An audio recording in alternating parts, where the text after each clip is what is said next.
Oke teman-teman, di video kali ini kita akan membahas mengenai bagaimana perhitungan nilai SKD dan SKB dari BKN, serta bagaimana jika dari hasil integrasi SKD dan SKB tersebut ternyata total nilainya sama, serta apakah benar di tanggal 1 Desember 2020 ini sudah akan menerima SK CPNS serta menerima gaji untuk yang dinyatakan lulus. Oke, kita akan membahas semuanya di video kali ini, jadi nonton sampai habis ya. Assalamualaikum warahmatullahi wabarakatuh. Welcome to my channel calon guru baru. Sebelum lanjut, jangan lupa subscribe.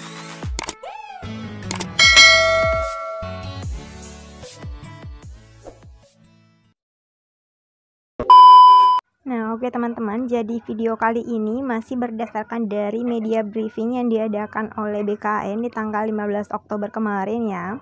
Nah, hari ini kita akan membahas bagaimana cara integrasi atau perhitungan integrasi nilai SKD dan SKB dari BKN yang sudah dijelaskan di media briefing tersebut. Nah, jadi seperti yang diketahui di sini, ini adalah slide yang sempat saya screenshot di media briefing kemarin ya. Nah, jadi untuk pengolahan hasil seleksi CPNS 2019 untuk SKD dan SKB, di mana untuk SKD itu pembobotan nilainya adalah sebanyak 40% dan 60% untuk nilai SKB ya. Oke, jadi seperti ini contoh simulasi perhitungan nilai dari hasil SKD dan SKB. Nah, jadi kalau kita berikan contoh misalnya untuk peserta yang memiliki nilai SKD di mana terdapat 3 kategori ya, yaitu TWK, TIU, dan TKP. Misalnya saja untuk nilai SKD di TWK-nya itu peserta tersebut mendapatkan nilai 80, kemudian TIU-nya 100 dan TKP-nya 143. Maka total nilai yang dia dapatkan dari keseluruhan kategori ini adalah 323. Nah, selanjutnya total nilai 323 ini dibagikan dengan batas atau nilai maksimum yaitu 5. Jadi 323 dibagi 5. Hasilnya adalah 64,6. Nah, kemudian 64,6 ini langsung saja dikali dengan bobot SKD yaitu 40%. Hasilnya adalah 25,84. Nah, selanjutnya untuk perhitungan SKB jika instansi tersebut hanya melaksanakan CAT untuk pengambilan nilai SKB-nya, maka langsung saja ambil 60% dari nilai SKB-nya ya. Tapi kalau misalnya pada pelaksanaan SKB instansi yang terkait melaksanakan beberapa tipe pengambilan nilai untuk bobot SKB-nya ini biasanya dilaksanakan oleh pemerintah pusat ya atau kementerian, maka pembobotannya seperti ini. CAT itu nilainya harus 50%, kemudian tes praktek kerjanya 40% dan psikotesnya 10%. Dan untuk penilaian-penilaian SKB ini, instansi yang terkait tersebut sudah harus mengumumkan penilaian SKB tersebut ketika mengumumkan kebutuhan CPNS di instansinya. Jadi para peserta yang mendaftar sudah mengetahui bahwa penilaian untuk SKB di instansi tersebut bukan cuma CAT tapi menggunakan sistem yang lain. Dan juga tentunya selain dari jenis tesnya juga harus dicantumkan pembobotan dari setiap kategori tes itu. Nah, jadi seperti ini simulasi perhitungan untuk penilaian SKB yang memiliki beberapa kategori penilaian. Misalnya saja penilaian untuk CAT dia mendapatkan skor atau nilai 275. Maka 275 ini langsung saja dibagi dengan 5 karena kan untuk 5 itu adalah nilai maksimum pada saat penilaian CAT BKN. Nah, kemudian untuk selanjutnya nilai dari 275 dibagi 5 itu hasilnya adalah 55. Nah, hasil dari pembagian ini 55 langsung saja dikali dengan 50% karena bobot nilai untuk SKB CAT itu adalah 50%, maka hasilnya adalah 27,5. Nah, selanjutnya untuk tes praktek kerja yang bobotnya 40%, jika pada saat tes praktek kerja nilai yang diperoleh peserta adalah 71,79, maka langsung saja nilai tersebut dikalikan dengan 40%, maka hasilnya adalah 28,716. Nah, untuk penilaian terakhir yaitu psikotes bobotnya 10%. Jika peserta mendapatkan nilai 64, maka langsung saja dikali dengan 10% untuk nilai psikotesnya. Jadi total untuk nilai psikotes adalah 6,4. Nah, jadi ketiga nilai dari kategori penilaian SKB ini langsung ditotalkan saja, hasilnya adalah 62,616 ya. Nah, kemudian karena bobot penilaian SKB adalah 60%, maka 62,616 ini langsung saja dikalikan dengan 60% untuk mendapatkan total nilai SKB. Jadi nilai SKB-nya adalah 37,57. Nah, jadi ini hasil integrasi nilai SKD-SKB langsung ditambah saja 25,84 ditambah dengan 37,57, totalnya adalah 63,41. Tapi kembali lagi, kalian bisa menghitung integrasi nilai SKD dan SKB ini jika kalian betul-betul mengetahui nilai kalian.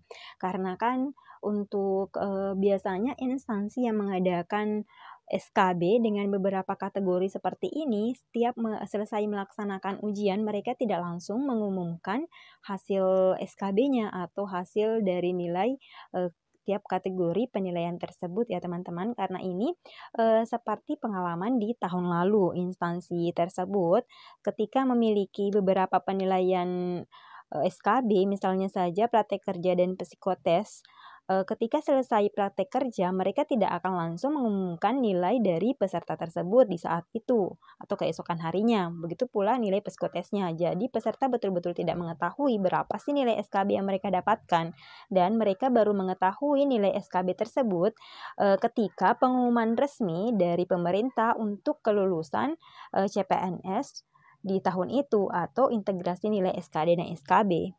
Sehingga ini memang sangat berbeda dengan teman-teman yang hanya mengikuti ujian SKB dengan instansi yang menggunakan sistem CAT dalam pengambilan nilainya. Karena kan ketika kalian selesai menjawab soal-soal di sistem di CAT itu, kalian akan langsung mengetahui berapa nilai yang kalian dapatkan dan langsung bisa menghitung integrasi nilai SKD dan SKB. Sehingga bisa mengetahui apakah kalian unggul di formasi tersebut atau tidak.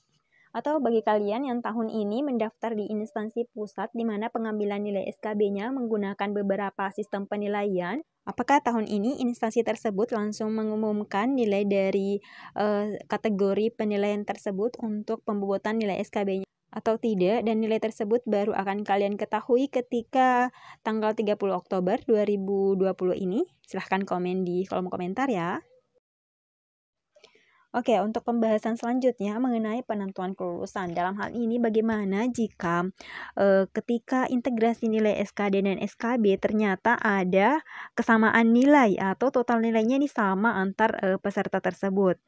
Karena kan penentuan kelulusan siapa yang lulus menjadi CPNS 2019 ini itu berdasarkan dengan ranking atau nilai yang tertinggi di formasi tersebut. Nah, tapi kalau misalnya ada kesamaan nilai ini, dan hal ini juga terjadi di tahun lalu ya, di mana ada beberapa instansi yang pesertanya itu peringkat 1 atau peringkat 2 bahkan sampai peringkat 3 itu nilainya sama.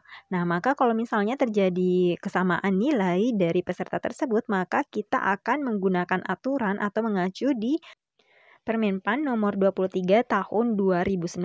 Nah, yang seperti ini ya untuk ketentuan jika terjadi nilai yang sama. Kelulusan itu ditentukan yang pertama berdasarkan nilai total hasil SKD yang lebih tinggi. Jadi kalau misalnya total SKD dan SKB antar peserta itu sama, maka yang pertama kita lihat adalah nilai SKD-nya. Jika peserta yang pertama si A mendapatkan nilai SKD yang lebih tinggi daripada si B, otomatis si A yang akan lulus. Nah, kalau misalnya nilai SKD antar si A dan si B ini tetap sama misalnya, maka kita akan mengacu diurutkan berdasarkan dengan nilai TKP-nya. Kalau misalnya nilai TKP-nya tetap sama, maka kita mengacu di nilai TIU-nya. Kalaupun nilai TIU-nya tetap sama, maka kita melihat ke nilai TKP-nya. Nah, jika di poin 1 dan 2 tetap sama, maka kita mengacu lagi di poin 3 untuk menentukan siapa yang lulus. Di sini kalau untuk poin 3 itu diurutkan berdasarkan dengan IPK yang tertinggi, atau untuk lulusan SMA itu berdasarkan nilai rata-rata yang tertulis di ijazah ya. Nah, kalau misalnya IPK-nya pun masih sama antar si A dan si B, maka kita mengacu di poin yang keempat, yaitu penentuan kelulusan didasarkan pada usia tertinggi. Jadi kalau misalnya si A baru 30 tahun sedangkan si B ini adalah sudah 34 tahun, maka otomatis yang lulus di sini adalah si B yang 34 tahun. Nah, selanjutnya tentang rekonsiliasi hasil integrasi SKD dan SKB akan dilaksanakan itu di tanggal 19 sampai dengan 23 Oktober 2020. Adapun integrasi ini yang pertama memastikan kebenaran data SKD dan SKB. Artinya di sini dicocokkan antara nilai yang dimiliki oleh pusat BKN dengan nilai yang dimiliki oleh instansi tersebut. Karena kan biasanya siapa tahu ada perbedaan baik di komanya atau gimana ya teman-teman. Jadi disinilah waktunya pemerintah atau BKN untuk melakukan rekonsiliasi pencocokan kebenaran nilai SKD dan SKB antara pusat dengan instansi yang terkait. Nah, yang kedua yaitu agar instansi dapat menyelesaikan permasalahan terkait pelaksanaan seleksi CPNS 2019. Paling lambat ini pada saat dilaksanakannya rekonsiliasi integrasi hasil SKD dan SKB. Dan yang ketiga adalah agar instansi mengecek hasil yang telah disampaikan dan apabila terjadi permasalahan untuk dapat segera diselesaikan dan disampaikan ke BKN sebelum tanggal 30 Oktober atau sebelum pengumuman hasil seleksi. Jadi semuanya ini harus sudah selesai sebelum tanggal 30 Oktober 2020 ini ya. Karena kan di situ sudah diumumkan fixnya bagaimana untuk hasil integrasi nilai SKD dan SKB dan siapa yang lolos untuk CPNS 2019. Nah, selanjutnya ini adalah jadwal untuk CPNS 2019 ini sampai dengan penetapan NIP dan penerimaan SK-nya ya. Nah, jadi di tanggal 30 Oktober 2020 itu sudah dijadwalkan sebagai pengumuman hasil dari CPNS 2019. Nah, selanjutnya ada waktu untuk masa sanggah dari tanggal 31 Oktober sampai dengan tanggal 3 November 2020 jika misalnya ada dari kalian atau peserta CPNS 2019 itu ingin melakukan sanggahan atas hasil dari pengumuman CPNS di tanggal 30 Oktober 2020 itu ya. Nah, selanjutnya di tanggal 4 sampai dengan tanggal 30 November 2020 disinilah akan dilaksanakan pemberkasan dan pengusulan untuk NIP atau NIP CPNS 2019. Nah, kemudian di tanggal 1 Desember 2020 adalah TMT CPNS. Nah, jadi disinilah di TMT ini adalah tanggal seseorang itu sah sebagai CPNS ya teman-teman. Nah, kemudian di situ pula akan diberikan gaji, tapi kalau untuk penggajian ini ya, jika sudah menerima surat pernyataan dari pimpinan instansi tempat kita diterima untuk formasi CPNS 2019, sudah mendapatkan pernyataan dari pimpinan bahwa kita sudah melaksanakan tugas kita di instansi tersebut. Oke teman-teman, demikian info yang bisa saya bagikan hari ini. Jika ada kekeliruan, silahkan koreksi ya di kolom komentar. Dan jangan lupa untuk subscribe, like, komen, dan share ke seluruh sosial media yang kalian punya. Dan semoga sukses mendapatkan NIP di CPNS 2019. Semangat! Oke, sekian video untuk hari ini. Thank you for watching. Jangan lupa subscribe, like, comment, and share. Assalamualaikum warahmatullahi wabarakatuh.